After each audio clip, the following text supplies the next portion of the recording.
Hi, everyone. Hello. How are you? Good. Not covered in snow. You have all big muscles. A I actually think I got one. muscle? Yeah. Anyway, this is a knitting podcast, crochet and spinning. Welcome to the Fleece and Harmony podcast, episode 141. And if you're watching it on the day that it's been published, it's February 16th, 2024. Already the year is flying. It's really fast. Yes, Yeah. exactly. So I'm just going to run through, we have pretty packed episode again, and I'm just going to run through quickly. So we do chapters, obviously, in the podcast. So if you want to skip to different places, I'm just going to tell you because it's going to be quite long. I have a feeling it's going to be long. So the first thing we'll do a farm update like we always do, and you'll guess it's going to be about snow and a little surprise that I found this morning. And we're just about finished the Marie Wallin knit along or make along. So we'll talk about that.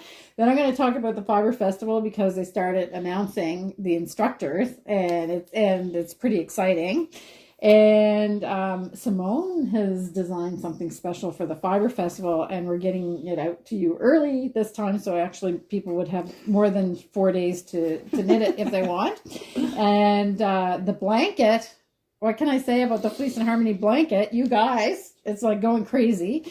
So we're going to talk a little bit about that. We've decided our technical segment is going to be called the Nitty Gritty. Thank you to the viewer that suggested that. That's right up our street, that name. We're going to show a lot of projects, and we have an in the shop section, and then we have the Harmony part at the end where you can sit and relax, and this time you're going to watch our sheep a little bit.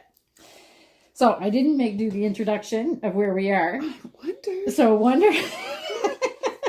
I thought I wouldn't interrupt. No, because then I would make you say it. Yeah. Okay. So this is being recorded in our yarn store that is in our woolen mill on our sheep farm in snowy, beautiful Belfast, Prince Edward Island. Mm-hmm. So welcome to everybody that has been joining us all along. We've got quite a few new viewers now too. So welcome to you. And for everybody that's been sticking with us since the beginning, we're happy that you're back. Yes. All right, and I'll just we need to talk about the snow. So we're not saying anything. We're not trying to manifest. We're not trying to, we don't wish whatever. We got winter. Yep, we did. Yeah, all in 3 days. 3 days. Yes. So we had at the beginning of the month we had 3 days of snow that dumped as much as a normal February has for the whole month in 3 days. And the wind was a thing. Yeah, which is, I think, it's what really packed it in. Yes. So just to give you a little bit of an idea of how much snow we had, I have seen cars been buried by snow before. I actually dug out my husband's car from the top down. Yeah. That's how much snow we had. We had to literally dig around it so that when the snowplow came in, he would know where it was. Yeah. So he wouldn't accidentally just go right into it. Right. So it was, in some ways, it was a fun family adventure. Mm-hmm. But in other ways, it was just pretty awesome. Yeah. Awe-inspiring. Oh my goodness. Yes. Yeah. Now, where do you start? Yeah. Yes. Yeah. And Simone didn't even get out. Your street wasn't plowed for 3 days. 5 days. 5 days. Yeah. 5 days. Yeah. So did you get out snowshoes? No. I got enough exercise shoveling little paths for the cats to go. Because the cats were going from one door to the other and looking at me like the snow was my fault. Yes. And, do something to fix this. Yeah. And they kept thinking that, okay, it's not nice on this side. Let's go to this door. Yeah. So back and forth. So I shoveled little paths for them, and I get a little tired of shoveling, so I'd sit in the snowbank and have a little snack of snow because I'm 6. Not the yellow snow, I hope. No, not the yellow snow. And the crazy part about it wasn't just scoop and fling. No. It was you had to chop. Yeah. Then make sure you hadn't piled too much on your shovel because it was weighty stuff. Yeah. And then you could kind of move it. Well, speaking of weight, I actually Googled approximately how much 1 cubic foot of snow weighs, and it is approximately 20 pounds. Right. Wow. So we were all compressed. Yes. Big time weightlifters. So Ken actually moved literally tons of snow. Then, yes, because we actually had no choice. You had to go out in the middle and shovel because the animals needed to be fed. And the barn door where the sheep are, the man door. I think I have a couple pictures, so I'll show them here. We had to shovel the same 15-foot snowbank 3 times. Well, I was going to say, so my husband started too early. That's the lesson we learned as our PEI real winter storm that we had. Yeah. Don't start too early or you're just going to do it over and over and over again. Yeah. And it's amazing. Like it's a little disheartening when you just shoveled a beautiful path, did what you have to do, and by the time you have to go over that path again, it almost looks exactly like it did when you shoveled it. It was unbelievable. Yeah. Anyway, that's and that was the same of the the Snowmageddon year, which was 2015. That was the thing that we learned that then. But in some cases, you have no choice. We had to get around. But anyway, and then what happened? Oh, and I should say that the snow, I don't know how, but what did we get? 50 centimeters in our area? So I think it was 60. 60 centimeters? Okay. Well, it certainly didn't fall even because on my front lawn, it was bare grass and 25 feet. Exactly. Yeah, that's exactly where I was going. Okay. So 60 centimeters of snow in the winter here it's awesome. Like, it's significant. It's significant, but it's not, if it all fell evenly and nice and gently, then it would be kind of fluffy and easier to move around, but that's not what happens. Our front lawn was also bare grass and part of our driveway. And then you have, 15 or 20 foot drifts in other places. It's crazy. Are still driving. So they kind of carved our driveway out. And even with the warmer temperatures and a little bit of rain over the last little while, I still drive up my driveway and there's a cliff larger than my vehicle because they just kind of cut it straight off to get us in. Right. So, and that's the next part is that we had all of that snow and then the temperature went up. And I think it would have been beautiful sunny day. Like you couldn't ask for nicer winter days. Yeah. And now it's all starting to melt in time for the next snowstorm. That's not as bad.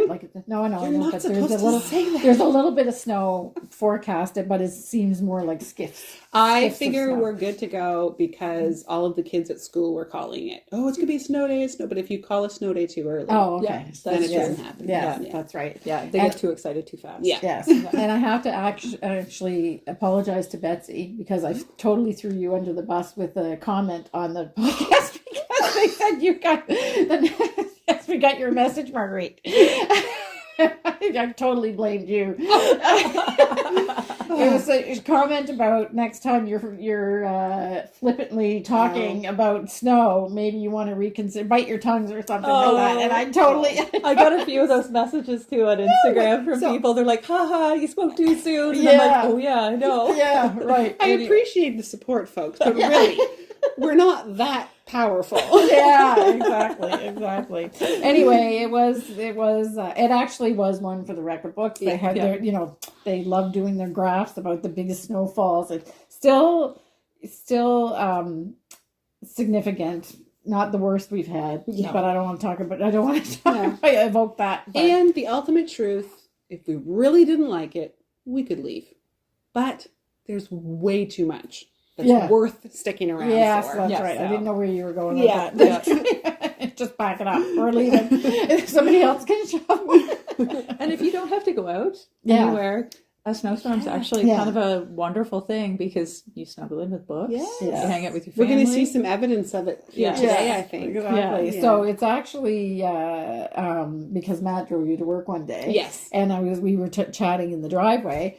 And it's not in Montreal. If you had like a big snowstorm like this, everybody was like so on edge that you could hardly stand it because they're stressed out because you have to get to work and you have to do here. At least they respect it. Yes. So there are roads that don't get plowed within the first 24 hours or 12 hours of the snowstorm. So everybody kind of just.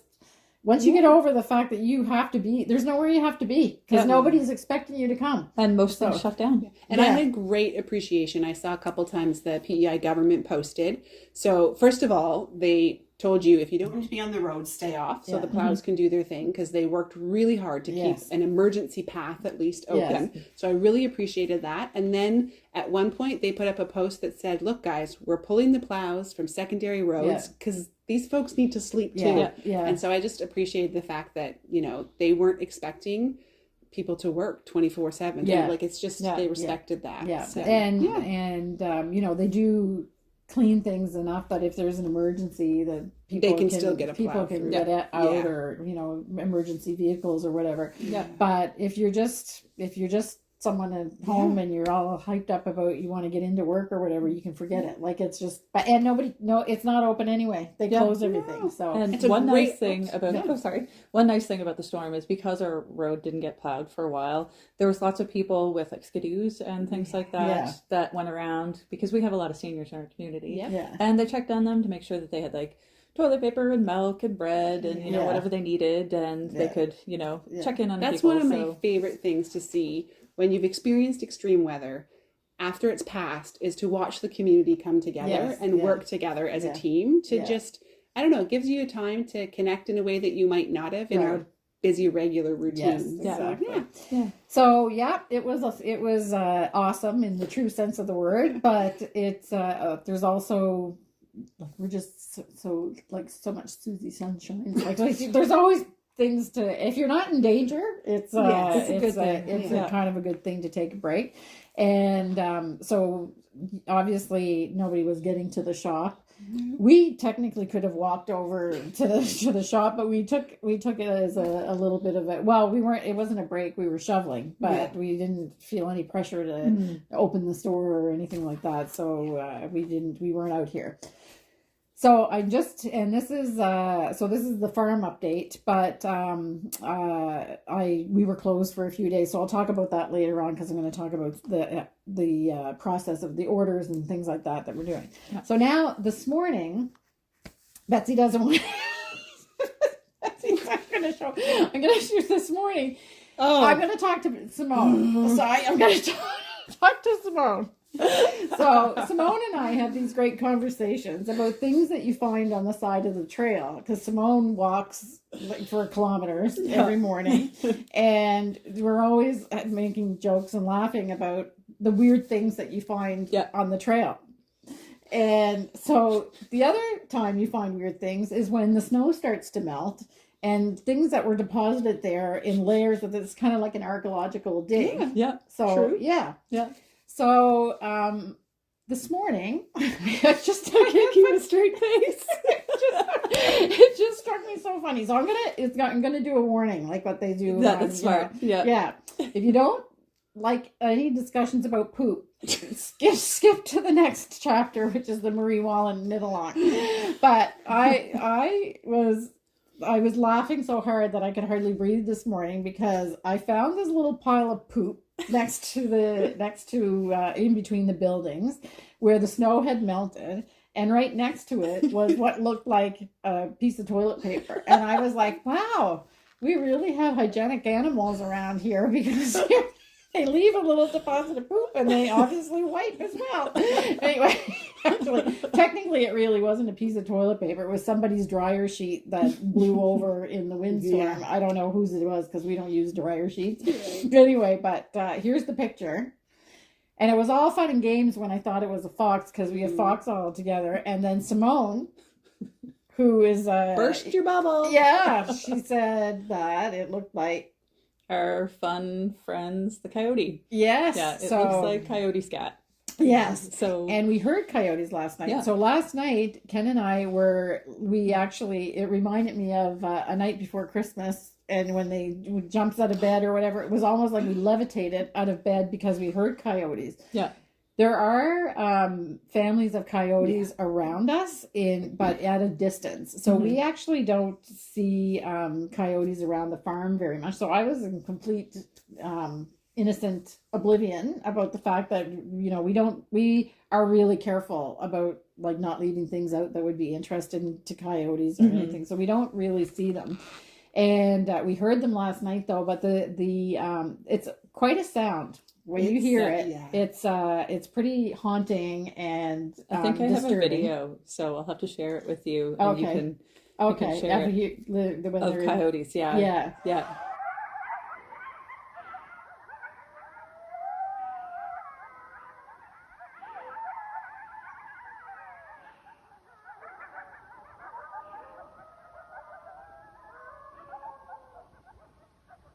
So I thought that was when they were like on the hunt for something, but you said it's not. No, so I did a bit of research one time because I was curious because I'd heard them just going at it. And from what I could find anyway, just on the internet, is it's more likely that either the families are talking to each other, because the time of year I heard it was when the first, they would have first sent the young males off. Oh, okay. And so it said sometimes they'll actually communicate back and forth just to kind of say, I'm here. Yeah. And other times it's territorial, which also comes that time of year because a young male has maybe been pushed out and he's wandered off, but he's wandered onto somebody else's territory. Okay. Yeah. And so they're just staking out territory. Yeah. So it sounds like they're everywhere, but it's just two packs calling back and forth kind of thing. So, so we levitated out of our bed it was pitch black, so I'm not sure what time. I think it was around 4:45 or something like that. And we got dressed and we went outside because we were like, okay, well, but before we went outside,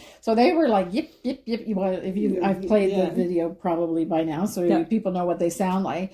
And it's a sound that it surrounds you, and it's really hard to tell where it's coming from. Yeah. So I don't know why Ken thought of this, but it really worked. He opened up the back patio door and he went, row, row, row, row.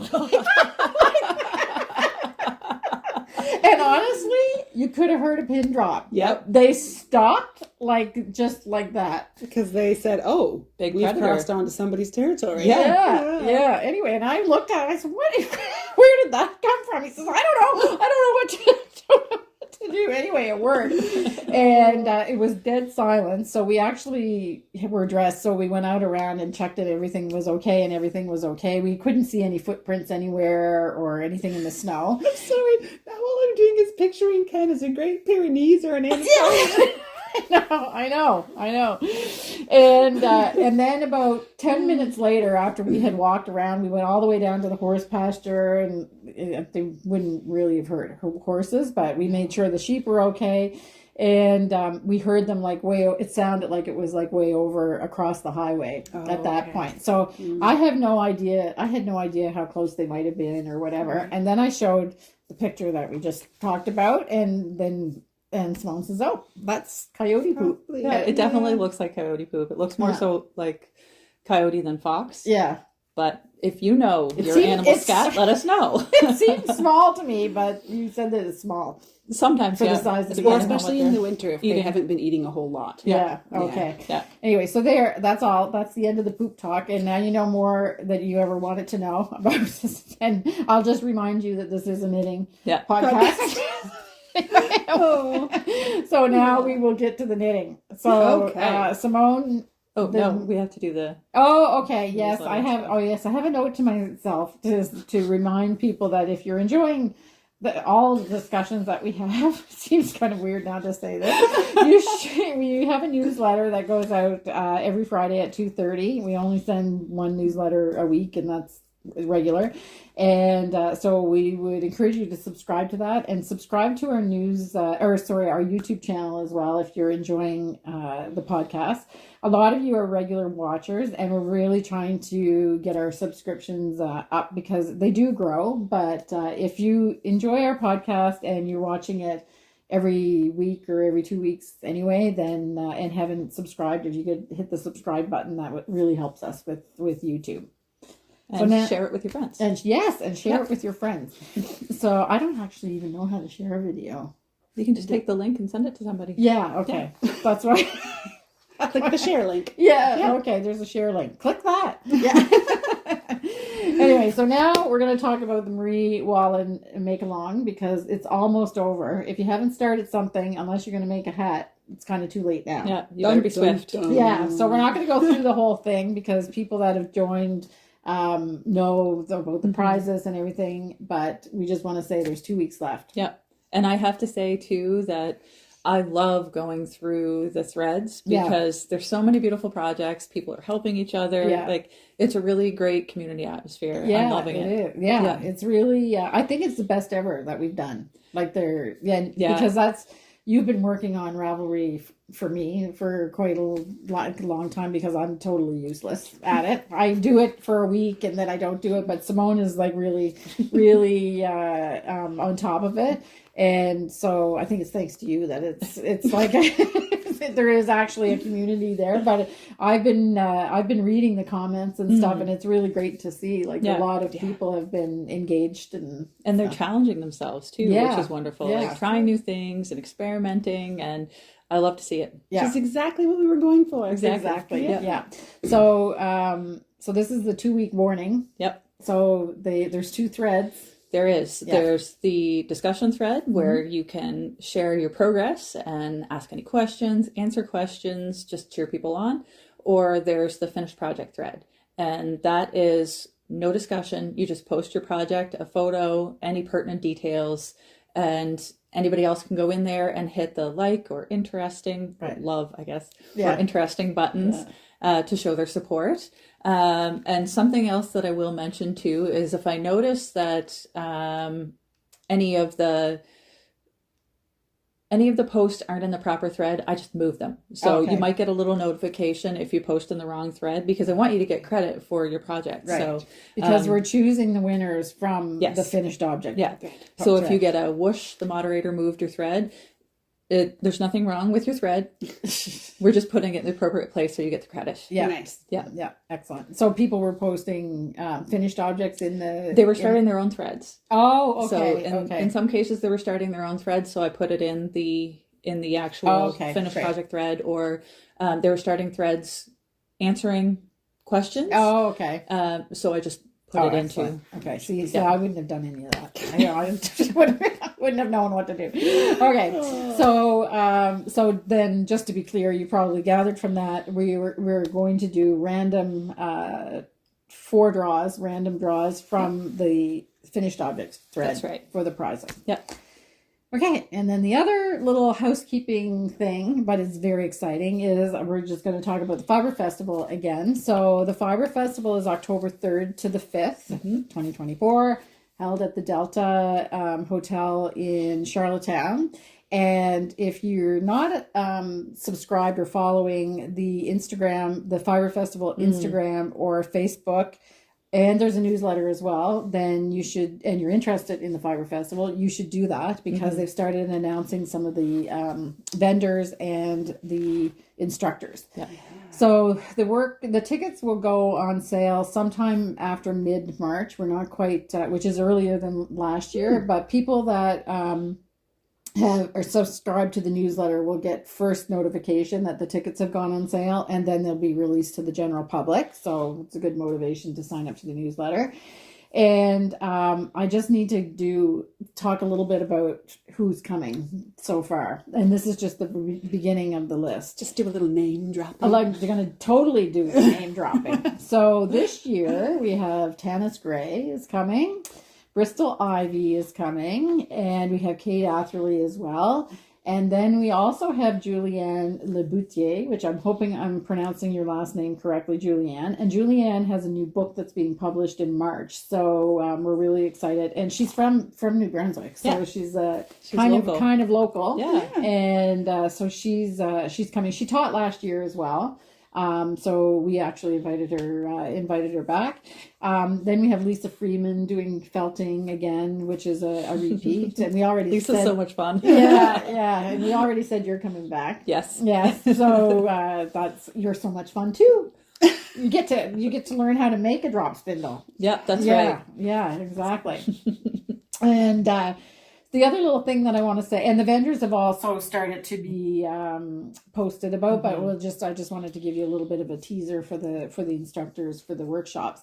The other thing I want to tell you is that that weekend in October, for some reason, is going to be crazy here. There's a couple big other big events happening on Prince Edward Island. And the links, there's preferential rates for people that are attending the Fibre Festival by hotels. The Delta has a link, and then there's 5 or 6 other hotels in around Charlottetown that are offering the Fibre Festival goers a special rate. I would suggest you book your hotel, and if you want a car when you're here as well, if you're coming and staying for a few days and you want to travel around a little bit, you should also book that. And it's just been, there's a cruise ship that's coming in there sometime during that period, and then there's a couple other events that are happening, and we're finding out that already that like we have to book a bus for one of the workshops that's going to happen, because you're going to travel somewhere if you sign up for that workshop, and it's not been announced yet, so I don't want to say anything, but we actually had a hard time getting like a small like a minibus or whatever already. So if you think you're coming, and if you book your hotel and you're not, you can cancel it. We prefer you not book if you don't think you're going to come, but you can, you're not obligated if something happens. I mean, life happens sometimes and you may not be able to come, but anyway, check that out on the Fibre Festival website. Okay, so check. Now we're the Fibre Festival. We're not finished. No. There's something really exciting. Okay, so we tried to do this last year. Yep. Create a pattern that's going to be the Fibre Festival. Show us your pattern. The official Fibre Festival cowl. Exactly. Yeah. Exactly. So Simone's on it. Yep. And she actually has the pattern being test knit right now. Yep. And she has like it knit. Yeah. Yes. So we realized that last time it was pretty close to crunch time, so it was hard for everybody to knit it that wanted to knit it. So we thought we'd do it early this year. Yeah. And this year we have decided to go with our provincial animal, the red fox. Right. So foxes. The pattern, I know you do. Yeah. The pattern is called Midnight Fox Cowl. And you can see this is kind of the fox gleaming in the moonlight. There's the moon, some little leaves, and then corrugated ribbing, because I love that, and the Latvian braid. Yeah.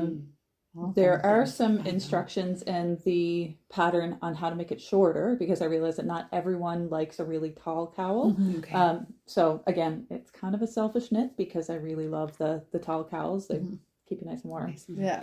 And this is knit in Rowan Alpaca Soft DK. Right. We wanted to make a pattern in something that is more easily available for people. And we also just wanted an excuse to knit with this. My goodness. Squish-alicious. Yeah, Betsy's very excited. It's very soft. I would say that this is one of the softest yarns we have in the shop. It's just beautiful. Yeah. And it's very bouncy and squishy, but silky at the same time. Yeah.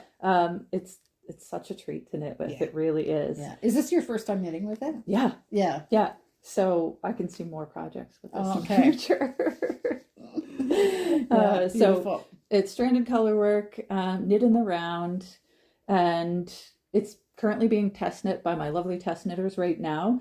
I'm aiming for March 1st to be the release date. So that'll be in the next knitting podcast. Yes. Okay. Yeah. So in 2 weeks' time, after you've seen this. Okay. Yeah. Great. So Kim, check out your colors. Yeah, I was gonna say we picked out some colors. Yeah, exactly. So this is actually classic brown in alpaca. You have to hold it up so they can see what you're talking classic brown and rainy day. The classic brown is the darker? Yeah. So the classic brown is like it's hard to tell the difference between that and black. Yeah. It's actually like a charcoaly gray. Yeah, it's I have the black. Or here. Not black, yes, charcoal gray. Charcoal, yeah, it would make more sense. It almost it's the color of our black natural fleece. Yeah.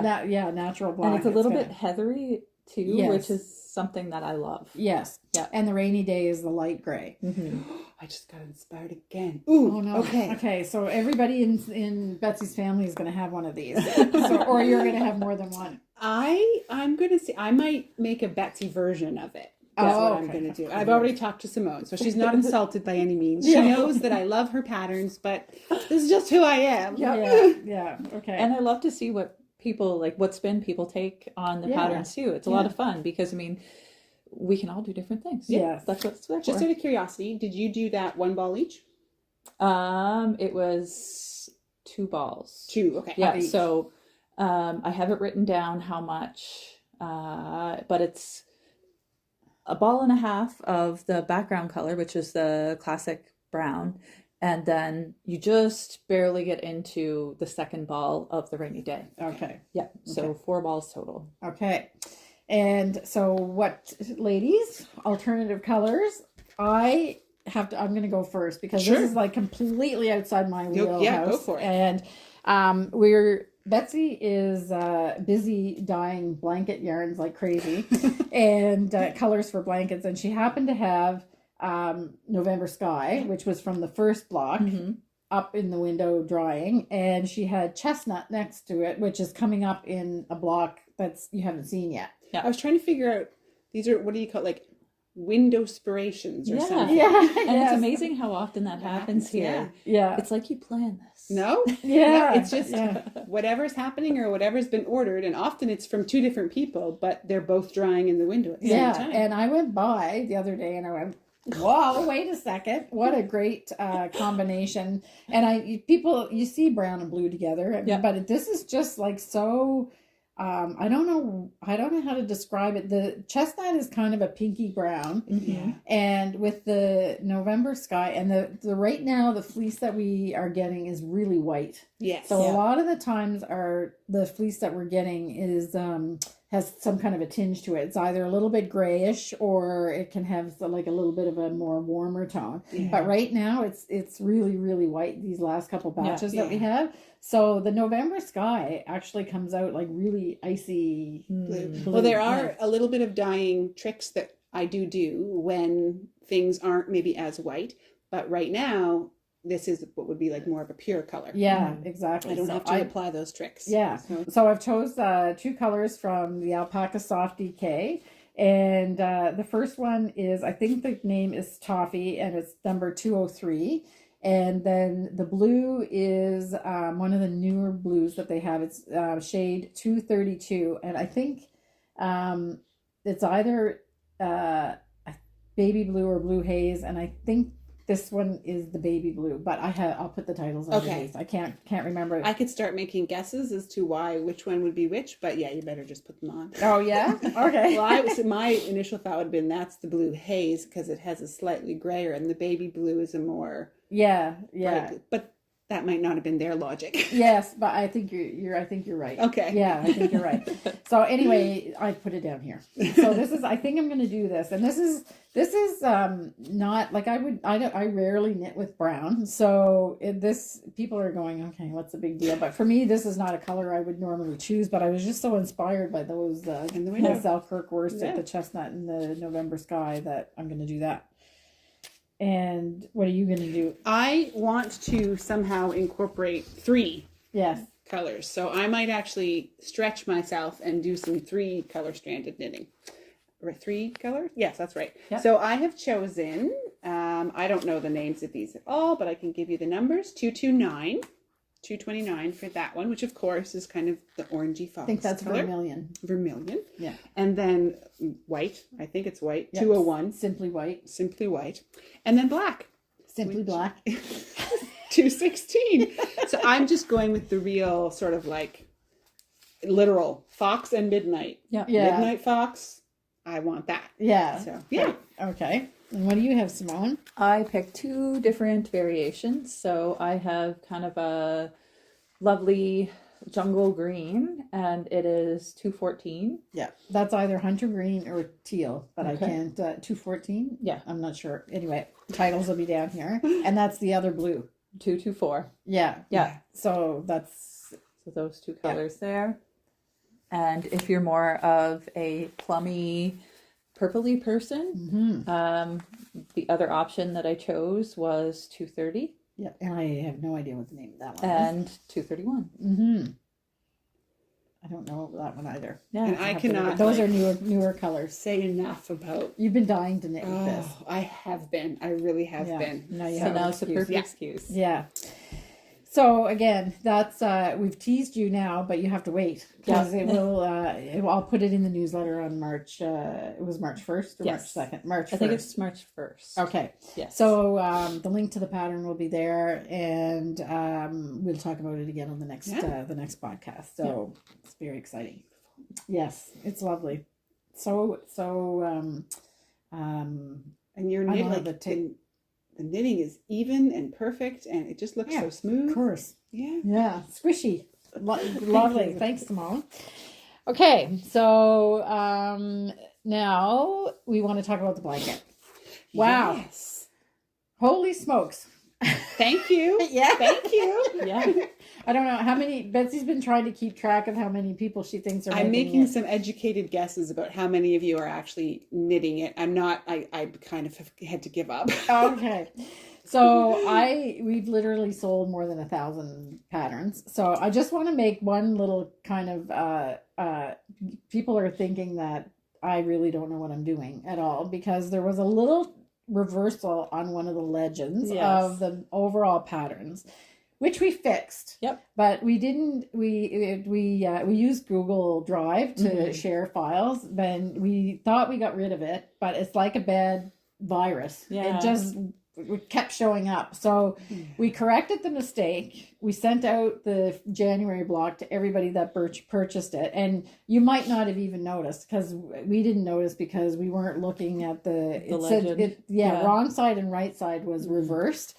So we like most people would know that you're knitting on the Experienced knitters would know. Experienced know, but we understand that there's some people that are newer knitters that are doing it, so it created a lot of confusion, so we're sorry about that.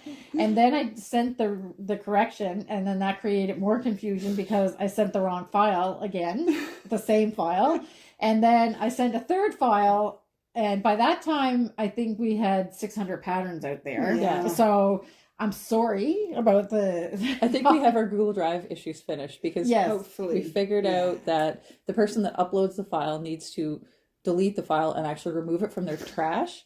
Because otherwise it's still searchable. So if somebody else that has access to the files deletes it, it doesn't actually go anywhere.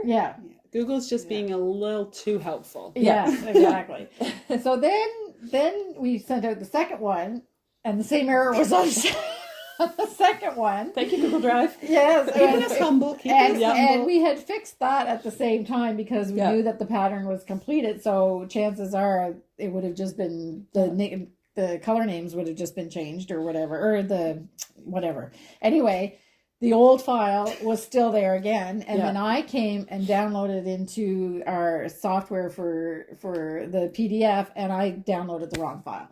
So the second time, I didn't send it out to everybody because I'm assuming most of the people that got the second block already had the first block and understood what happened. And in fact, I only knew that I had downloaded the wrong one again because somebody said, "Oh, wrong again." So if you let's just be clear that odd numbered rows are knit. And that's the right side of the block, in case you've got one that has it reversed. And even number rows are purl, and that's the wrong side. So I didn't bother. We had already there had already been 230 downloads of the second block by the time I found it. But we finally got it right. And we've purged every place where the wrong copy of the pattern is, that we think we're on top of it now. So it's amazing how we kind of get stuck in a technological never land sometimes. It's just like, And I was like, I know we deleted it. How come it's still there? So anyway. All right. And the other thing I wanted to talk about is that we haven't been making anything else except for worsted blanket colors. So if your order is coming, but you're almost caught up. I'm very close. There was a few in there, and don't worry, I snuck them in. Yeah. So if everything goes according to plan, we should have everything out by tomorrow. Okay. Oh, which is actually... It'll already be out by the time it's already out. It should be on its way to you. Yes. And we are already stocking up on the next few colors because you've figured out, which is great, is that you don't have to order them like one at a time. I have all of the colors listed in the when you go to the Fleece and Harmony blanket on the website. All of the colors are listed in order as we're going to use them. Yeah. So you can see in advance the colors that we're going to use. And if you want free shipping, your order has to be over $125. Yeah. So people are ordering a few months at a time. Yeah, a few months at a time. And Betsy and Simone picked out alternative colors as well. We did. And those are linked where? They're in the Ravelry group. So in the Ravelry group at the top, you should see a little link that says pages, and it'll have a 1 beside it because we only have one page. Yeah. And in that page, it lists all of the colors by month. Yeah. And then the alternative colors by month. Yeah. And we're also updating it every month with the motifs that we're using. Yes. So sorry, no spoilers. You can look, but they're not there yet. Yeah. And we are not knitting it in the alternative colors. So unfortunately, we don't have a finished block to show you in the alternative. So you have to use a little bit of your imagination there. Yeah. And also, when you click on the link in Ravelry to get to the pattern, there's a description at the top of that. I've created a collection there. So you have the pattern blocks will all be published there as they come out. And the picture of the main colors that we're using, all the pictures of the yarns are there, so you know exactly what color it is. But in the description of the collection, I've listed the colors of the alternative colors too. Yeah, so you can find them if you wanted to do it in alternative colors. So I guess what the message is that next podcast there'll be another block come out, and just bear with us. And we were closed, like we literally couldn't get to the post office for 3 or 4 days. Whether it was made or not, nothing was moving. Yeah, exactly. So but we're caught up by the time you see us. Okay, so and thank you so much for the support for this blanket. It's really, really great. It's been it's a little bit crazy good. Yeah. So I actually had to turn my phone off because I have a notification on my phone for when orders come in, and we weren't getting any sleep. So I had to turn the notification off. So it's great. It's very exciting. Yeah, that's a good thing. All right, we're at the next section, the nitty gritty. So this is where we talk about, this is episode 2 of the nitty gritty. We're talking about things that have to do with the technicalities of knitting. Mm-hmm. So, and again, thank you to the viewer that suggested this name, because I was a little bit disappointed because I was calling it knitting knowledge and it seemed kind of pedestrian. Or just... nitty gritty. Yeah. The nitty gritty is good. Yeah. So we're gonna talk about gauge, but don't turn off your. It's okay. Come back. So we want to talk about gauge, and because it's come up a lot with the blanket, because the blanket squares have to be square. Well, you can get away with a little bit of difference, but you need, and people are having a tough time matching Simone's gauge when she did and your gauge. Yep. So you didn't even match Simone's gauge. The pattern is written as though I did. Okay. So you folks won't be able to see it, but yes, I did switch my gauge up a little bit to match hers, but only because we're 2 of us knitting the same blanket. Yes. Yeah. If you are knitting the whole thing, you won't run into any of the issues we had. So the key to the discussion what I wrote here is gauge, learning to know when to change or stick to it. So that's my prompt. So we're not going to really talk about doing a gauge. We're going to talk about gauge swatches, obviously, but we're not going to give you a lecture about gauge swatches and stuff like that. There is a tutorial that I did, which was a 3-part tutorial about how to measure gauge and what to do with yarn substitutions and to show you that you get the right thing. But we're just going to talk a little bit more generally about it. Yeah. And basically, gauge really doesn't matter as long as you know what you're doing. Yeah. Yeah. Kind of. Yeah. You don't. And you're consistent. Yeah. Yes. Yeah. So that's actually knowing your gauge is very valuable information. I would say imperative, depending on what you're knitting. But you don't have to get the gauge that the pattern recommends. You just have to know what your gauge is and work with that gauge and be consistent. Yeah. Sorry, I was going to just say, the very second sweater I knit, before I really knew anything about what I was doing, I had just watched Kim's tutorial on gauge, and I actually knit my entire Sidsville sweater that I was wearing last week in a different gauge, and just had done the math that you showed me. Right. And I don't even know that I could do, I'd have to go to your tutorial again and follow it all through in order to do that. Yeah. But it worked. And and I think in some ways I knew so little that I just completely trusted you and followed it, and it worked. Yeah. Now I've actually gotten in my own way. Yeah, right. Yeah.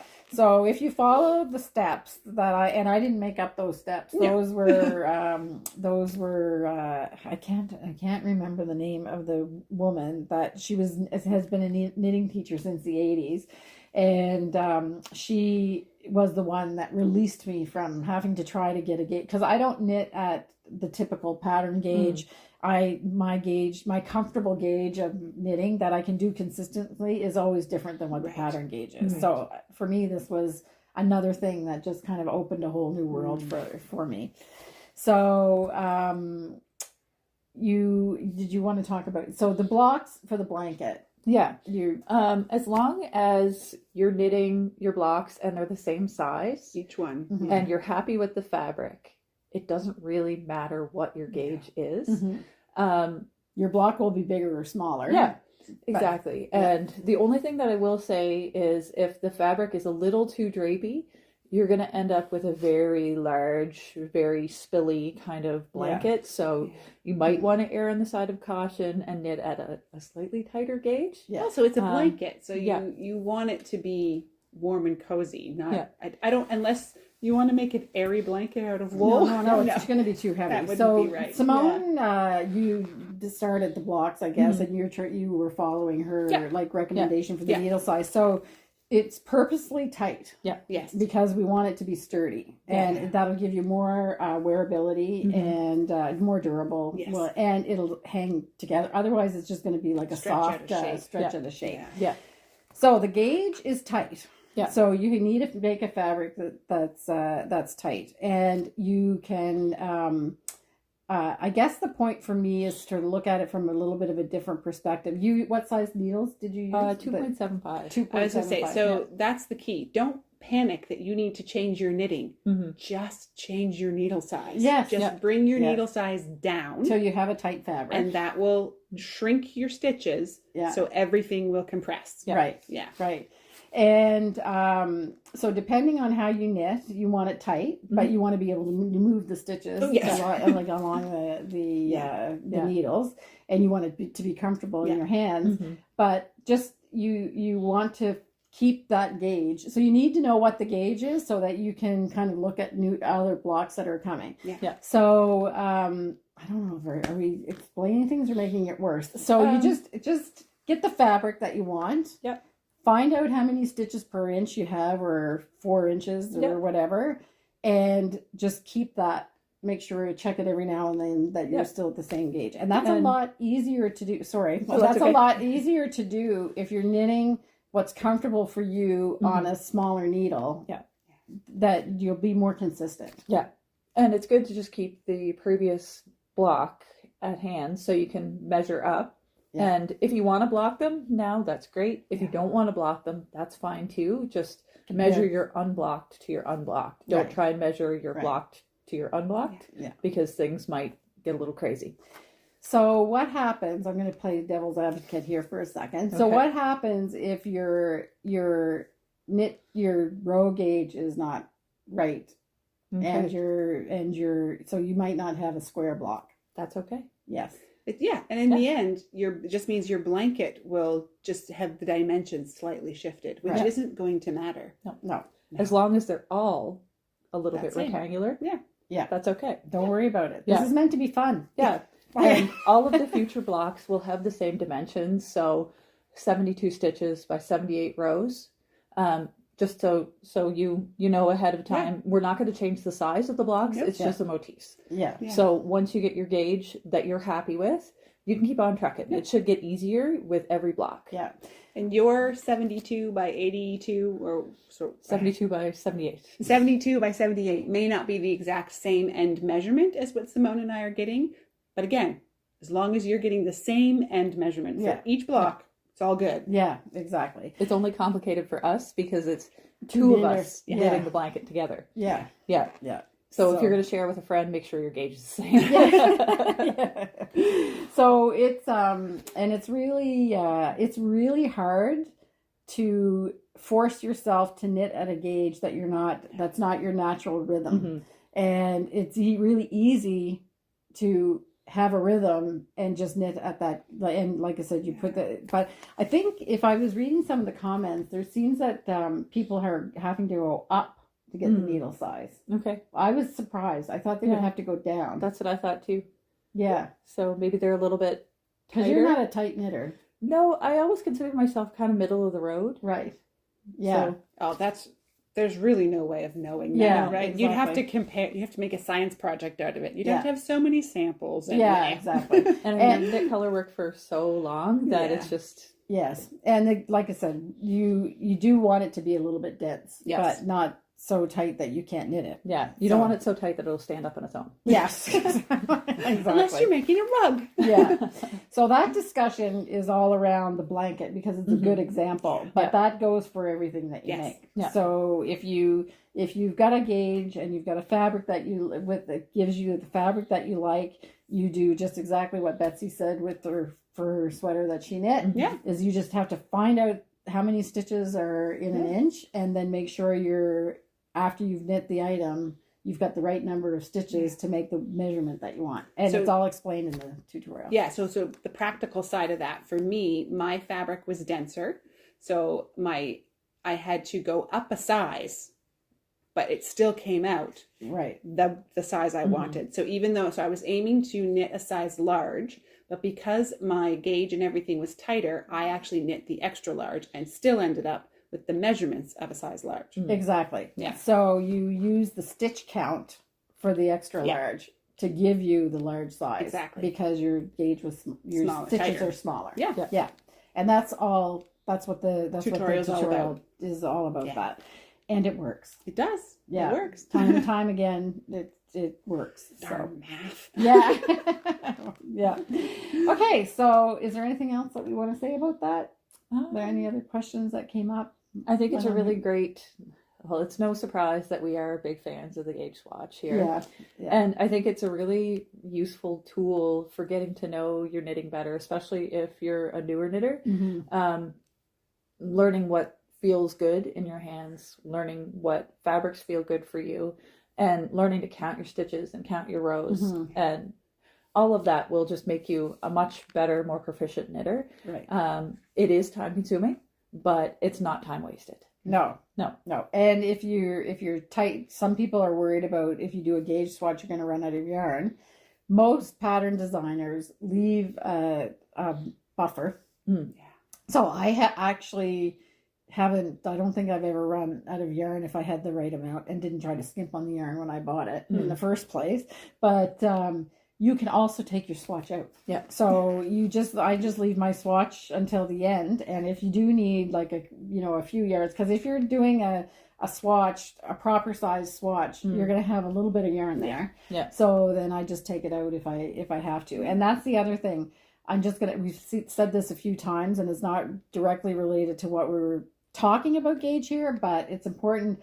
Some people knit, swatches are typically 10 centimeters by 10 centimeters or 4 inches by 4 inches. You don't knit the gauge swatch to be 4 inches by 4 inches or 10 centimeters by 10 centimeters. You knit it bigger and then take a section of it that's that size. Yeah, so some people are knitting 4 inches and measuring it and saying, oh, okay, it's too small. Mm-hmm. So I don't have, or you have 4 inches, but you've got way more stitches. So that's not what you're doing. You need to, you're kind of tight or loose on either end of your rows. Yeah. And the same until you get going into a rhythm when you're going up. So you actually need to, how big do you do yours?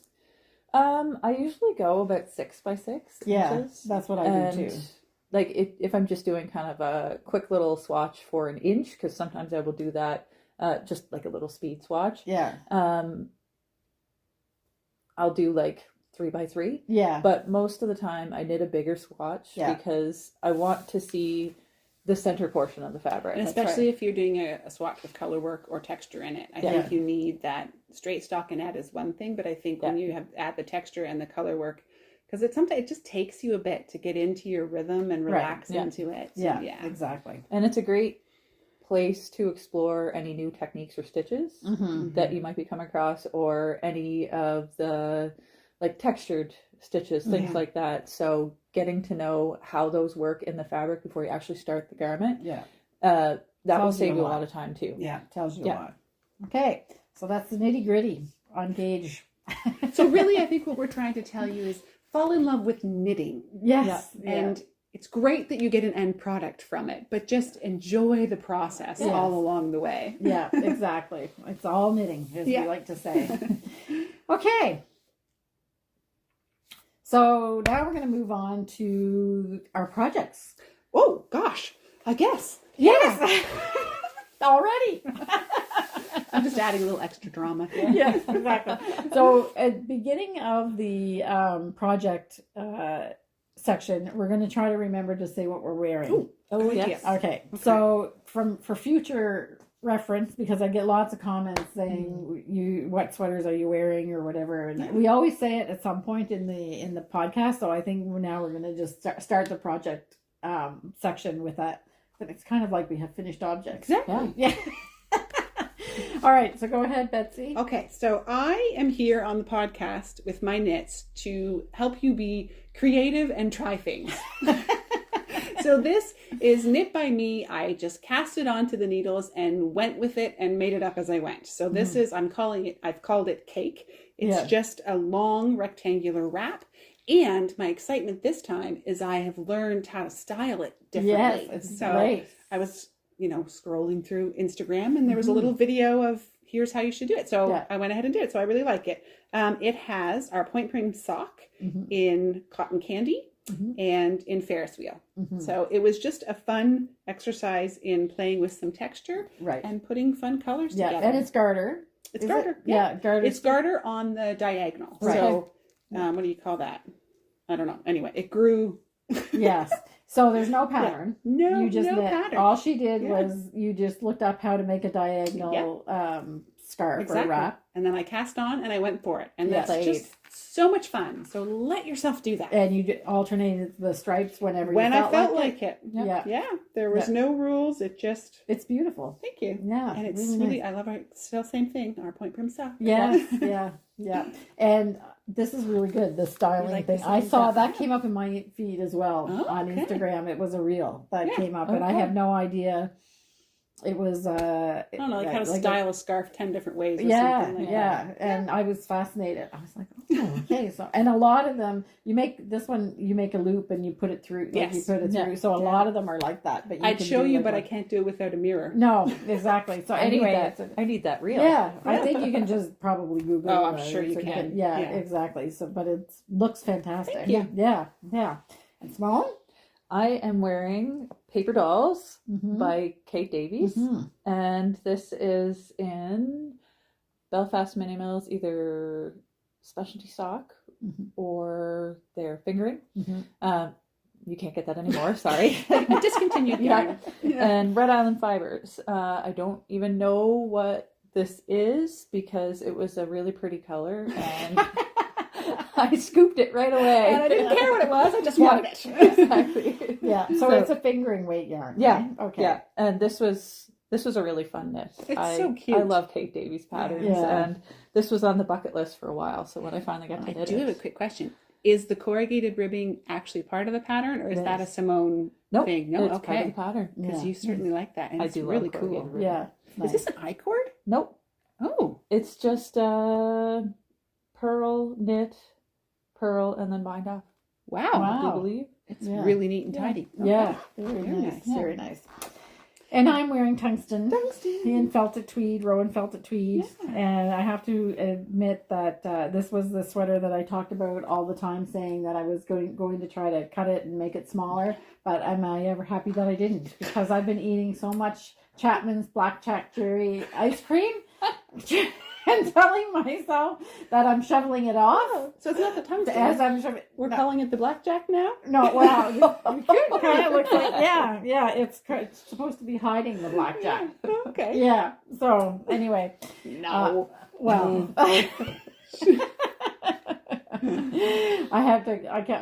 We were laughing before we started recording because we said, 3 scoops is a serving, right? Yeah. I always thought a serving was whatever fills the bowl. Yeah, exactly.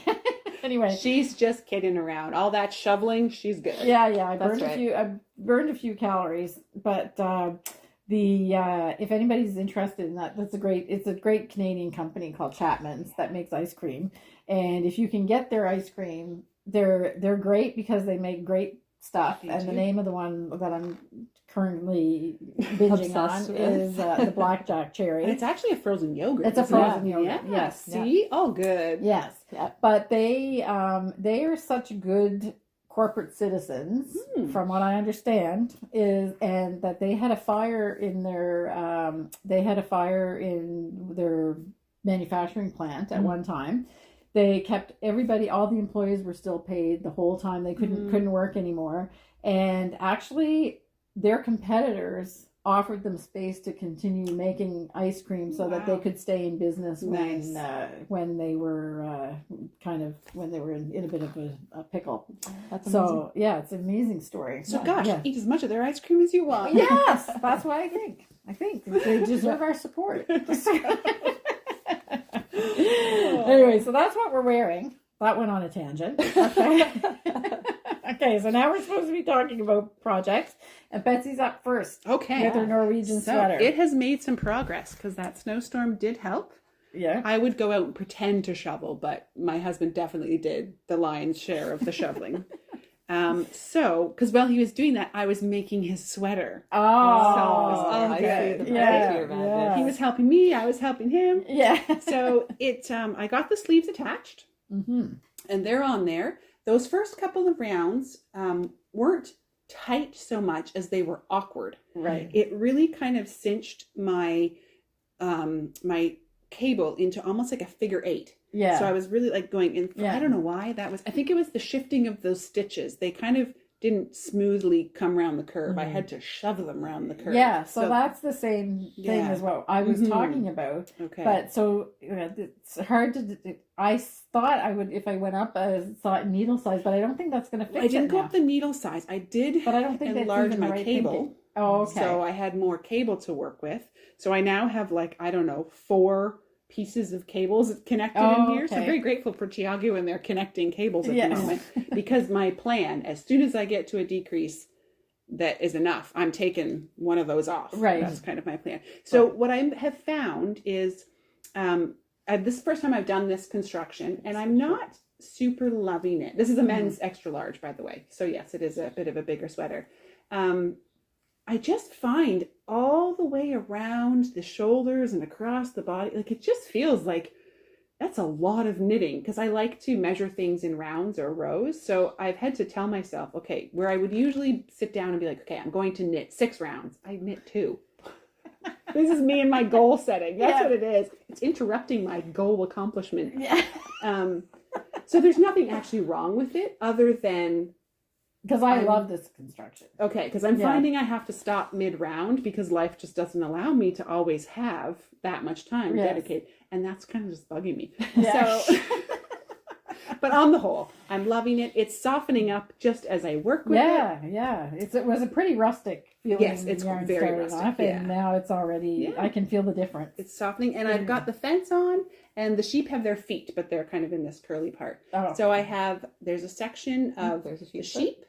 Then there'll be a little section, and then it's into the, a little bit of color work just before the ribbing. Okay. And there is no indication of short rows, but I think I'm going to plan to put a section in just below the ribbing because I find if I want to wear this, I have a bit of, what do they call that? Like a widow's... A dowager's hump? Okay, sure, whatever. Anyway, the top of my spine sits up higher. So it really helps fit if I have that, a little additional rows in there. Yeah, lovely. Yeah, thank you. So it's coming along, and I'm excited now. Will just make a comment that when you were first knitting it, I felt that it was quite loose, like there was space between the stitches, but now I can see it's already kind of like coming together. I learned from my gauge swatch. Yeah. So I was nervous too when I got gauge, and I was like, ooh, I don't know, this is pretty loose, but it definitely fluffs up. And I think you've commented, and we can smell it.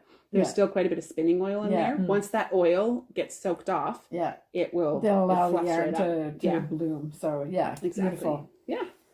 So it's coming along. I'm not going to say it'll be done for next time. I'd love if it was, because I'm just itching to do something new. Yeah. But we'll see. I'll work on it as best I can. Yeah. Because are you more or less monogamous with this? At the moment I am, because I want to get it finished, because I want my husband to be able to wear it. Yeah. And I'm just ready to see it done. Yes. Yeah. Enough. Okay. Yeah. All right. So that's great. And then I'll go next with my Treit. So there's not much to say about it except that I finished the sleeve. So the first sleeve is done, and I'm actually going to cheat a little bit, because you're supposed to do the second sleeve and then attach this, but I'm going to put this sleeve on, go up to that, because I actually need these needles to do the next. Right, next but you're not sleeve. going to, you can't continue. I can't just continue. do that first round. You can go right to the other armhole. Yeah, stop. Exactly, as far as I can go, and then and that's it. So I actually made these sleeves a little bit longer than what they were prescribed, because I know with our yarn it does shorten a little bit when it's blocked.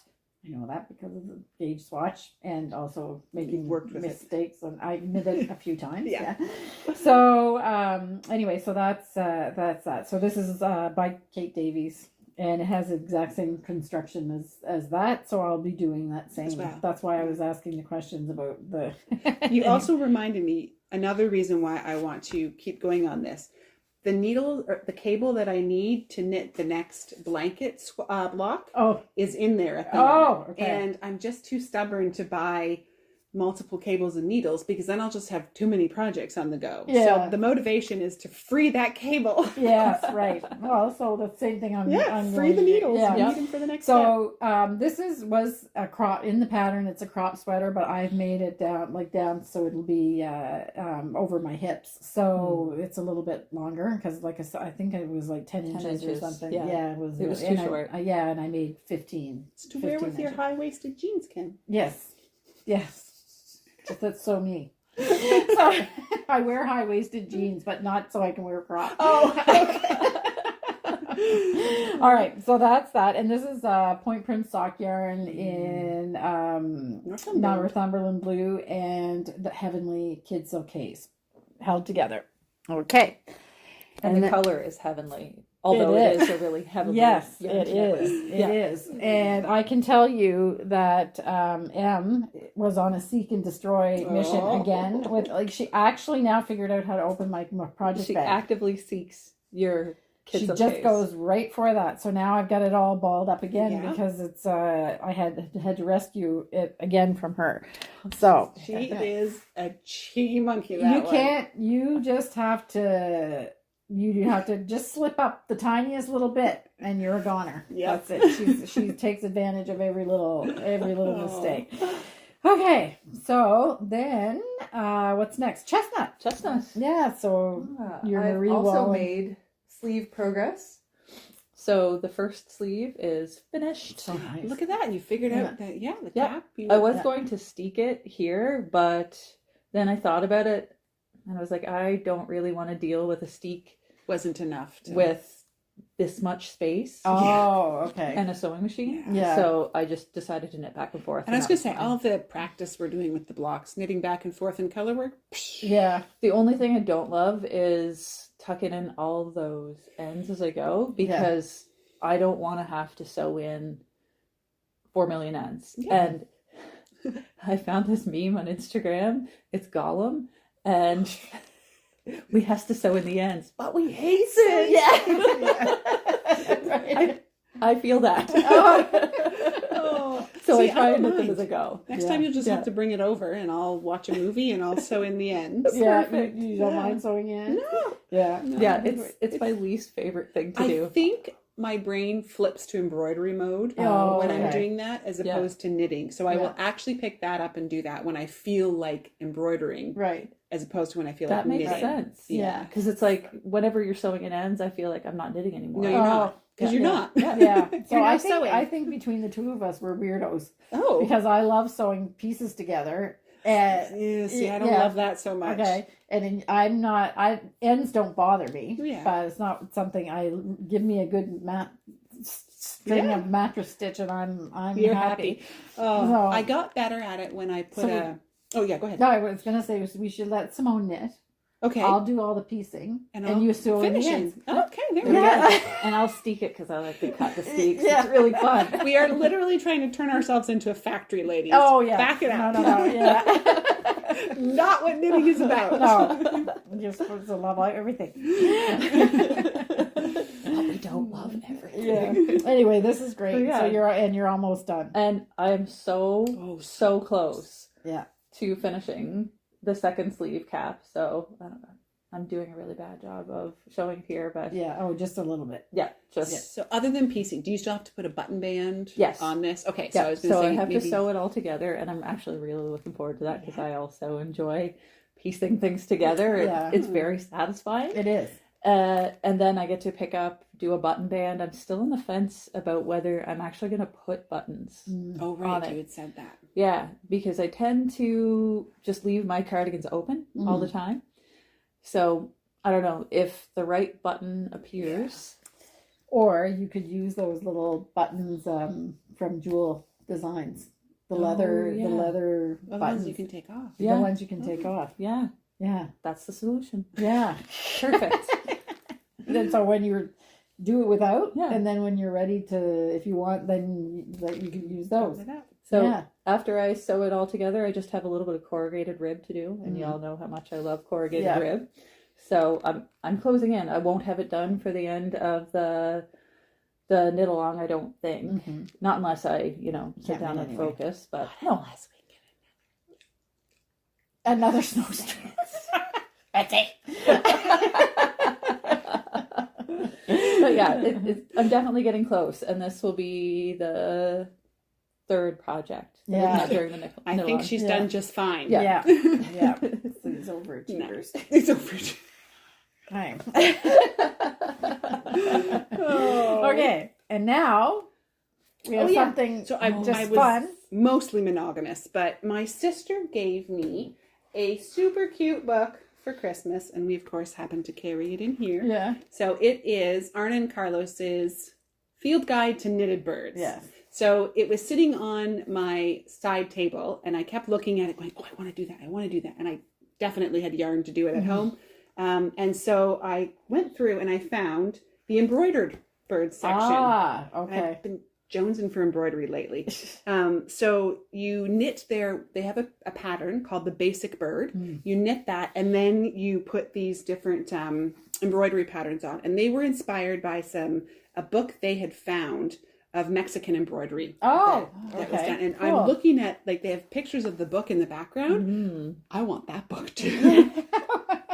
Do you think Arna and Carlos will send me their book? I highly doubt it. Yeah. Anyway, so they were inspired by these birds to do these embroidered ones. So I have done Diego. I won't turn to the page because that's the actual pattern page and chart, but this is Diego. Nice. So I did it in purple, in the amethyst brooch, and a little bit of autumn birch and plover, Oh, okay. which I just really like. So It's that's just all really cute. duplicate stitch. That's all Embroidery. duplicate stitch. Yeah. Embroidery on top. Yeah. So Nice. there's my little bird. Cute. Look at the little beak in the. it's I so did do cute. a different beak. 'Cause Okay. That's just me. They have you do a little crocheted piece, but Oh, okay. I just did it with stitches. Yeah. Because that just felt easier at the moment. And they also have in here, they show you how to make wire feet that are actually like a stand that the bird can sit right in. But I think my plan is I'm going to put a string on. I want to hang. Yeah. Yeah. And I'm envisioning a series of them hung on my curtain rod Oh, in okay. the Cool. main living area. Yeah. But Cool. he's not quite the right color scheme. So I might have to make others out of the right color scheme. They knit up so quick. I knit this up in 2 evenings, and I could have done it in one, except that I was like, well, I should get back to my actual work. Yes, well, it's all good. So yeah, it's all good. But the embroidery took another additional evening, and I just used some little plastic eyes. They have you do beads, but I already have a bunch of safety eyes from amigurumi. So, so it was great fun. Cute. Very cute. Loving it. And then can I just show it, because I have to show this, because this was, I think it was one of the highlights of my knitting store owning. Yes. Yeah. So if you get this book, you have to realize that it's not a center fold, it's a front fold, but we had the book in the store for like 6 or 7 weeks, and then one day I opened it up and I heard something go like that, and I went, what's this? And I squealed with delight. I had no idea. You didn't know? I didn't know. Oh, yeah. I said it's like it's so fun. Amazing. Porn for knitters.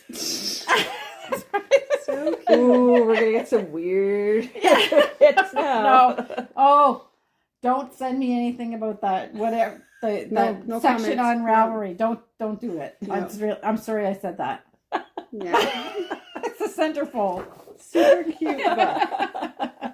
Words not to say on a knitting podcast. Yeah, I might even have to cut that out. Okay, and then there they are too in the back. Oh my goodness. Oh, and that's the general pattern. These guys are cute. Yeah. I hadn't looked at that yet. I like so many more again. birds to knit. I'm so glad they don't take that long, and they're done on double pointed needles. It's really they're really cute and fun. So if you want something that's just like a break from knitting, or you're tired of the Christmas balls, then give these guys a try. So, and we have this book here in the shop. So then the other little thing, you saw the mouse already, but she has now become a she with her little purple jumper. Oh. Nice. And this was a specific, so I went to visit a friend, and her little daughter got talking about, she really likes mice that have big ears, a purple jumper, and a pink ribbon on their tail. And I thought, well, that's very specific. So I said to her, so is there like an actual specific mouse you're talking about? And she was reading these books. I think it's either Sophie or Sophia the mouse. Oh, okay. So I went and looked it up, and this is going to become, this little guy might just show up on her doorstep. Oh, okay. Cute. Oh, cute. Yeah. Yeah. Nice. Fun. Very fun. I love how expressive you make their heads and their faces. I know. Oh, it's all about trick, adding a tilt. If you just make everything straight and straight on, they look stiff and like just a stuffed animal. But the moment you give them a little head tilt, and that's really quite easily done. I won't get into it here. I could talk about that for a long time. Yeah. It's fun. Yeah. Yes, I love doing it. And it stands up. Yeah. Independently. Because the tail has a wire in it. Oh, okay. So you feed wire through the tail, allowing you to shape it. But then I found the just bonus in the from right. it is that it can perfect, because the feet are tiny. Tiny. Oh yeah. Yeah. Super tiny. I did spend a significant chubby little mouse cheeks and everything. I did it's so cute. Actually like stitch them flat. Yeah. Yeah, and this is all, again, it's just adding those extra stitches, taking the time to look at it and go, where does it need to come in? Nice. Really cute. Okay. All right. So spinning. Yeah. So I don't have anything to show because I'm just doing my... 1 second. I'm seeing we did actually miss something on here. Oh. Before we shift to spinning. This is the podcast where we're supposed to show our story color. Oh, yes. Color story. Our color story. Well, we can do that in the shop update. Is that okay? Yeah. Okay. Yeah. All right. Okay. Sorry. I thought we were taking a pause. we took a pause. Yeah. Okay. Good. So spinning. So Simone's keeping the spinning alive. Yep. Not very much with this right now, but I didn't do a ton this week this past 2 weeks on my support spindle project, just a little tiny dabble, because I was working on another project, which I'll show in a minute. But I did have a little oopsie this morning. With my spinning bowl. Yes. Oh, yeah. I knocked my bag on the floor. Not the grandma's smashed it to smithereens. Yeah, not the grandma's china cup. No, thank goodness it's not my Ainsley teacup, but it was a really nice bowl though. That'll teach me to carry something like that around with me. Yeah. Anyway, you have to have a special We all knitted box that it goes in. we heard it and we all went, oh, that wasn't a good sign. And that's after I tripped over my own feet, so it's a banner day. Oh yes, it was starting off great. Okay. So I'm working away on my fiber bat from Paisley Defender. She was one of the lovely vendors at the Fibre Festival last year, and she makes the most delightful little bats. Yeah, they always have like a lot of interest to them. Eh? Yeah. That's like a riverbed. Yeah. And her color choices are always incredible. So they're a lot of fun. Yeah. So I'm just picking away at it little bit by little bit, and I'll eventually finish it. I'm not in any rush. No, it's a relaxing kind of thing. I think there's going to be support spindling classes at the Fibre Festival. It's not me though. No, it's not Simone. It's they're actually intermediate, like at an intermediate level. So Simone's teaching the drop spindle, which is for beginners, for complete beginners. And I think they're have something lined up. So it's not been announced yet. Yeah. And is that what you would recommend for starting? Is drop spindling? Yes. Okay, that's a good start. So place. drop spindling is great to start out because it tends to be a little bit more economical. Okay. You can make a spindle from almost nothing, like a pencil and a CD and a cup hook. You know what I mean? Okay. So it's very affordable to start out with spindling. The support spindles, I kind of feel like you definitely need to have a handle on how to draft the fiber consistently, things like that. So it's definitely, in my opinion, more intermediate too. Okay. Just my take on it. Because is different. The drop spindles, like gravity is helping you kind of idea, or? Yeah, and it's easier to stop and start. With this, you're spinning off the tip. Ooh. And it definitely takes some muscle memory and a little bit of a knack. I'm actually glad that I have spun with drop spindle, Turkish wheel, everything before I started with the support spindles, because even though I had that experience, I still found learning on my own a little difficult. Okay. It was definitely trial and error, a lot of error. It's a really bad yarn before I started to catch on to the little tricks. Okay. So it's like anything. Yeah, we've talked about this. Yeah. To have somebody that's really knowledgeable teach you would be a very big treat. Good. Yeah. Nice. Yeah. And you have a finished skein too? I do. Yeah. Oh, so this was what I was spending my spinning time doing. Ah, nice. It's like emerald droplets. Yes. So Betsy's gonna name it for you. Look at that. Let's feel this it. This is the flax okay. blend. So it's the second ball of hand spun in that wonderful flax blend from Inglenook Fibers. I'm spinning for a traveler shawl eventually. Right. Yeah. So how many skeins are you going to need for that? Probably 3 because these are approximately 6 ounces. Okay. And I used every scrap. You would be so happy because I did the swirly trick with the bobbins. Oh, okay. To use up every little bit. Oh, okay. Just like you do with the plier. That's a trick we learned here. And is this number 2? This is number 2. Yeah. Okay. Yeah. So I have another one coming, and that should be enough for the traveler shawl. Okay. Oh, yeah. Nice. Do you have to have them all done? Like if you were to get into the traveler shawl and you found you were running short, could you just make more and add it on, or do you need to have all the colors to start? Yeah, I think so. All right. But I want to spin first, and then because I like to be prepared, so I have my pattern and I have the fiber. So it's not about playing yarn chicken here. No. Nice. Although it does happen. Nice, beautiful. So with the flax, so this has been blocked. Yeah, just washed and washed and thwacked. Yeah. So that I would imagine that's going to also. It's quite soft and smooth now, but it'll definitely soften up. Yeah, more like linen. Yeah. Okay. Because you can see those greens are really little nice. bits of linen through it. Yeah. Yeah. I wondered. I saw like a little fiber. Yeah, you can see it. It's beautiful. Nice. And it's a neat fiber to play with. Yeah. Or blend, I guess, to play with. Yeah. Cool. And that's you've done that on your wheel. Yes. Yeah. Yeah. Okay. And it's a 2-ply fractal. Big surprise.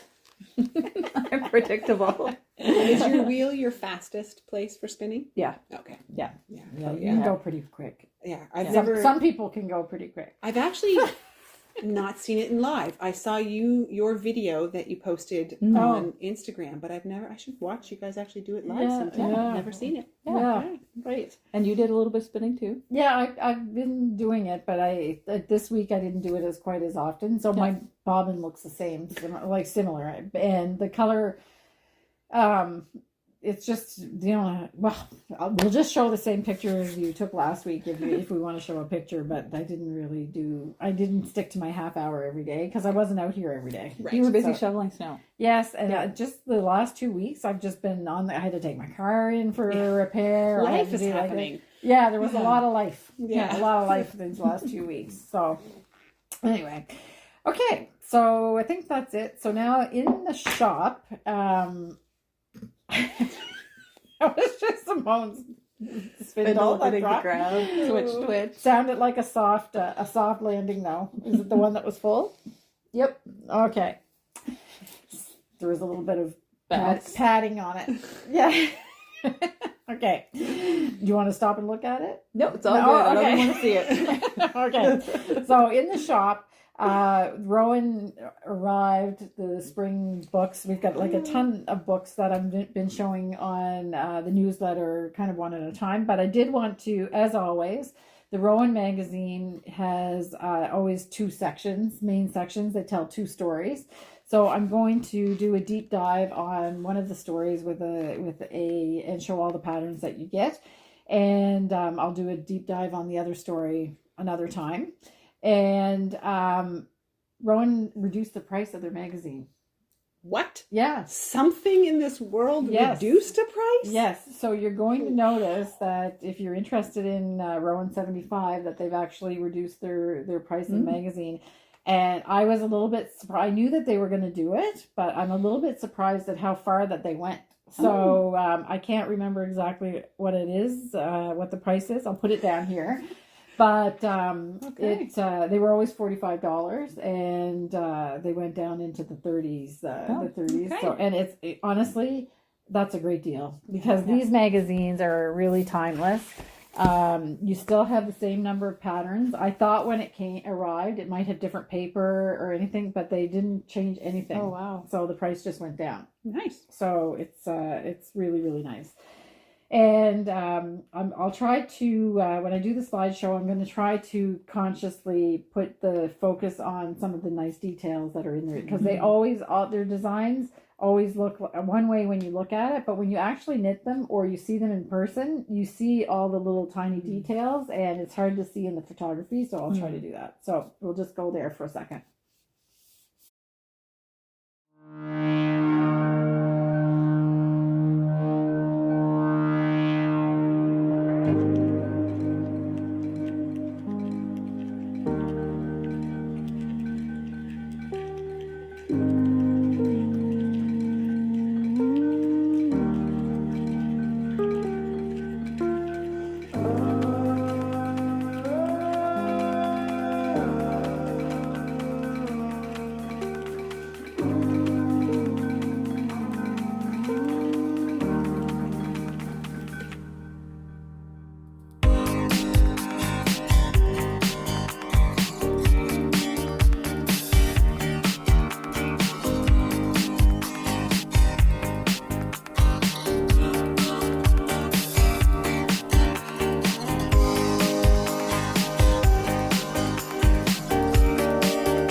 Okay. And we have a color story. Yes. Because this is the alternate week to the blanket block. Whoops. So I will start by showing the new color that we're introducing, which is, it kind of already had a soft opening. Yes. Right. So we've got the Mulberry Jam is our color for this month. Which is a color that's in the blanket. It's that's in what the she blanket, means by by the soft opening. But it's just a beautiful, very much a blue-based, it's in the reds family, but it kind of shifts between like a purpley red kind of idea. So I really like it. It happens to be one of my favorite colors. I call it my soul color. Oh, okay. It's hard to. It's surprising how different it is from, because we have rhubarb, which is like a burgundy. Yes. And we have the cranberry. Yeah. And we have raspberry vineyard cordial. Too. Yes, raspberry cordial is like a purpley burgundy. Yeah. And vineyard is a brownish burgundy. And I thought, but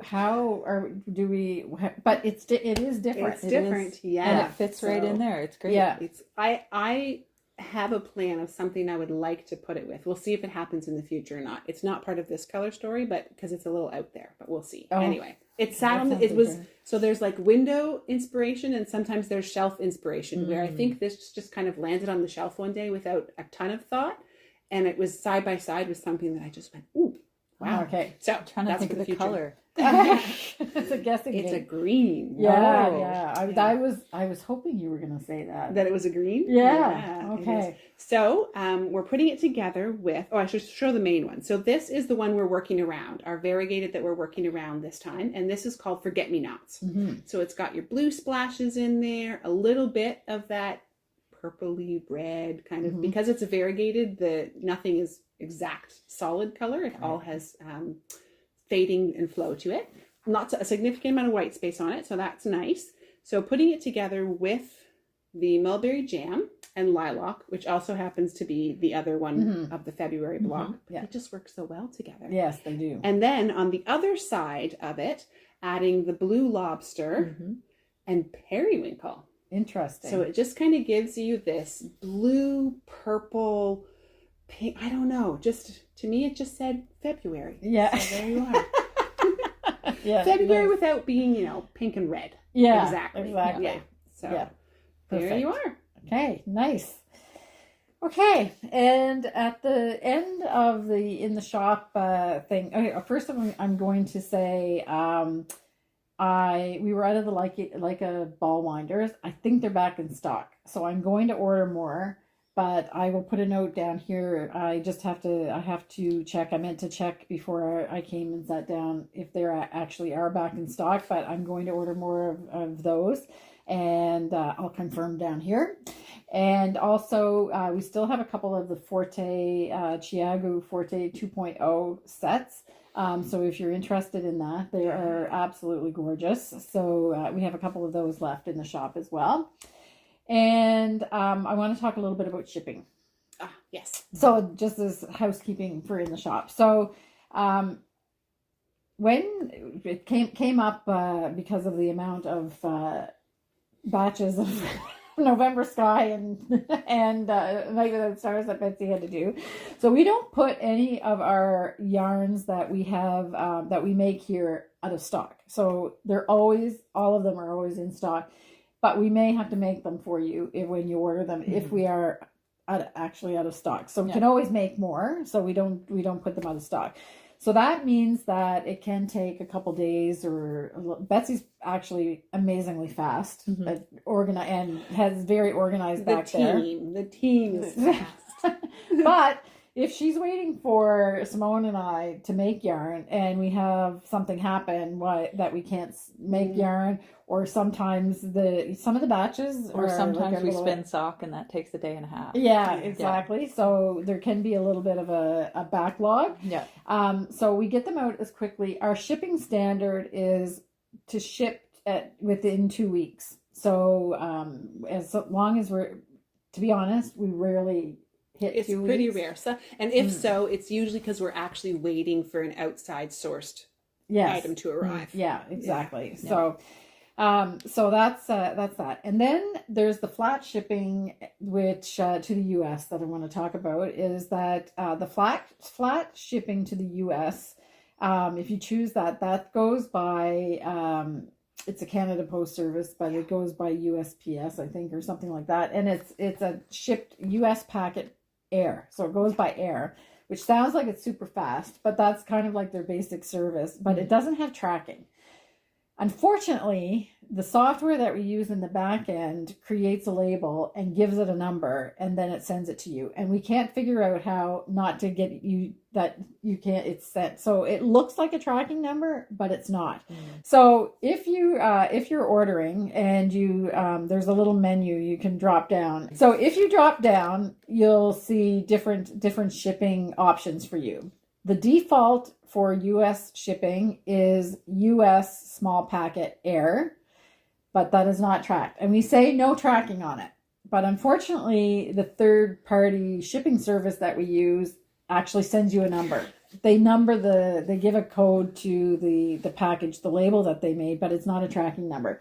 So people get worried when they put in that number because it's tempting to see where you're and then they can't get any information, and there's a little bit of panic because it's like, oh my goodness, they've lost my package. They haven't lost it. It's just not a tracking number. If you want your package to be tracked, then you have to select the next service down, which is tracked package US. That's what it says. So sometimes it's just kind of depends on where you live. It can be comparable to the flat shipping. Yeah. We've even had a few of them that it's actually been less than the flat shipping, because the flat shipping is kind of like an average. Confuses us as much as you. Yeah, exactly. So, but you have to select that one. And there might be somebody watching that said, because I just handled the customer note, is that she picked track package and it went out with the small packet air. Yeah. That is our software did an update at the beginning of February. Of February. So Betsy caught most of them, but she didn't obviously catch all of them. There was one that got through. My apologies. But we will send a tracked package. That one just went through, so I don't know if that person is even watching. This is all confusing. Anyway, so that's how the shipping to the US works. You can get your package tracked.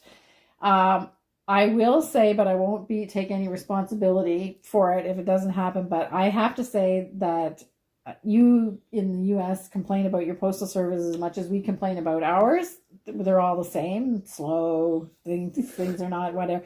I have to say, don't want to tempt things, but I have to say that we've actually never lost a package with that service. Sometimes they're late, depending on what's happening. And if we get a snowstorm where we can't get to the post office, then Betsy had some orders prepared to go to the post office, but then couldn't get there. The grocery trucks weren't even coming on and off the island. So mail wasn't going anywhere. Yeah, so then you can have a few days or so that it's it doesn't go out exactly like at that moment. But for the most part, it's pretty good. But all of this is just to say, if you want something tracked, you have to select tracked. Yes. Okay. In Canada, the all of the packages are tracked. Yeah. Just by default. It's just by default. They don't. They have a service that's not tracked, but they don't even offer it to commercial. And with the Canadian one, can I just add one little note? So I think an option, or you may see that your package is coming expedited. Yeah. That's expedited shipping. It doesn't speed up the 2 weeks that we may need to still produce your product. Mm-hmm. Right. So again, once it hits the road, it'll be expedited. But there may still be those few days we need to get it dyed or get it made or packaged. Right. Mm-hmm. And the expedited one labeled expedited is actually the one that we use. Yeah. So don't pay, like we've refunded people sometimes because they actually didn't take the free shipping and paid for shipping, but they just get expedited. It's the same one. It's the same thing. So don't do that. If you want it faster, you'd have to go. I think it's priority or there's other things, and you'll pay through the nose. I can tell you, it's really expensive to ship in Canada. So, and you will get it faster then, but it's really expensive. So the expedited is the best option. The best option overall. Yeah. Unless you're really in an emergency. Yeah. We've had a few people that have said, I have to finish this sweater and I didn't order enough yarn, so you get it to me as fast as you can. So. Event knitters. Yeah, exactly. Okay, so that ended up being way longer than I thought, but it was going to be... Welcome anyway, to today. Hopefully that made it clear and we didn't confuse people even more. So now I think we need some harmony. So we're going to the harmony part. So this is the part of the podcast where you can sit and relax and listen to some beautiful music. And this week we're going to see what the sheep are up to in the last 2 weeks. So I don't know. Ken records the sheep, but I'm not exactly sure what he recorded this time. But are they in the snow, Ken? Oh, they're in the snow. That's always nice. Okay, so have a lovely 2 weeks until the next time we see you. Unless you're watching the Harmony Reads podcast, then we'll see you next week. And may you find joy in all of your handcrafted endeavors. Bye. Bye.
smile.